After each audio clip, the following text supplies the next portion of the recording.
Okay, good afternoon. I will present to you my work.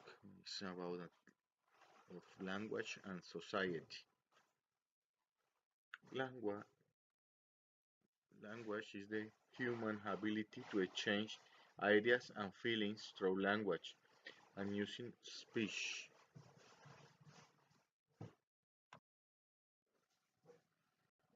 The humans communicate because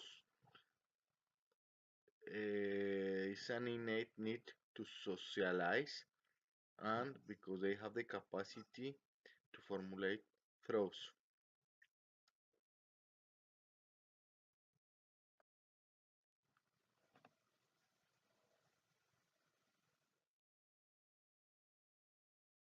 The human being is born with the ability to acquire language, but develops it because he is in constant contact with the society. Hudson said that the language is a set of linguistic items with similar distribution. We find between that item sounds, grammatical structures, and words.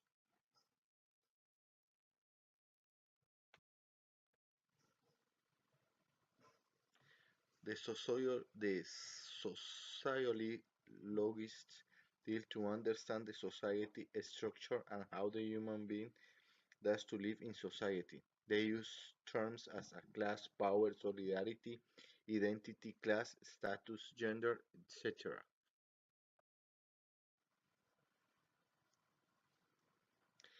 This work is studying the relationship between the linguistic items and the sociologist concepts.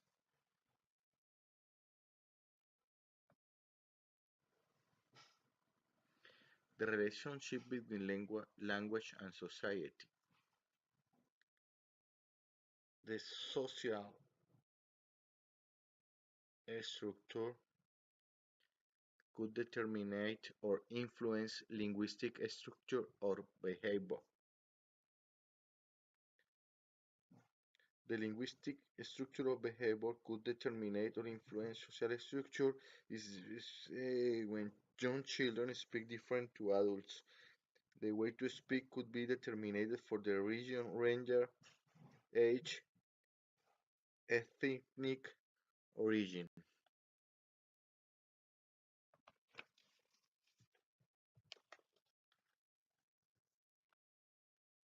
Linguistic structure or behavior could determine or influence social structure. Language and society could influence each other. Human beings do not live in the society alone. Language of the society predispose certain choice of interpretation about how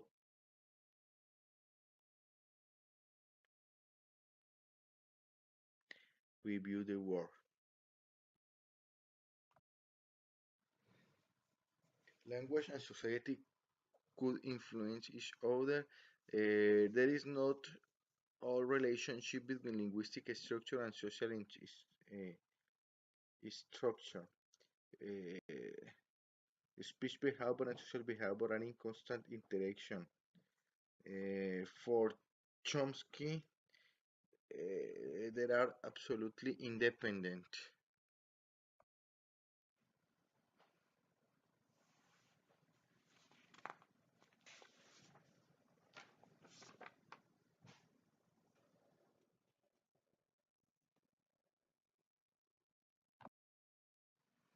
Sociolinguistics is concerned with language in social and cultural context, especially how people with different social identities, gender, age, race, ethnicity, class speak and how their speech change in different situations.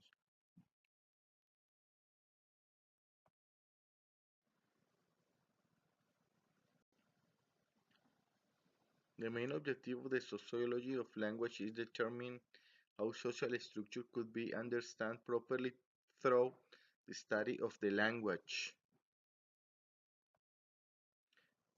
The microlinguistics is interested in how small changes in a distinct word or other linguistic element might offer clues to larger trends.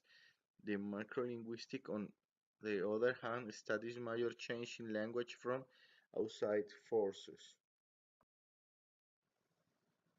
The principle for sociolinguistic investigation. The cumulative principle, the more we know about language, the more we can find out about it. The uniformization principle, we observe around us are the same as those which in the past.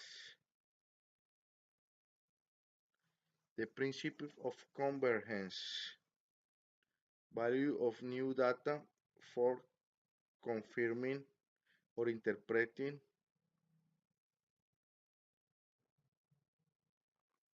The principle of subordinated shifts. Speakers of a non-standard variety will shift their responses either away from the standard or toward it.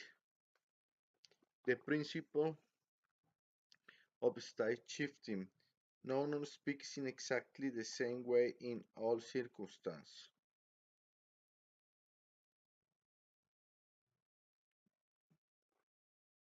The principle of attention.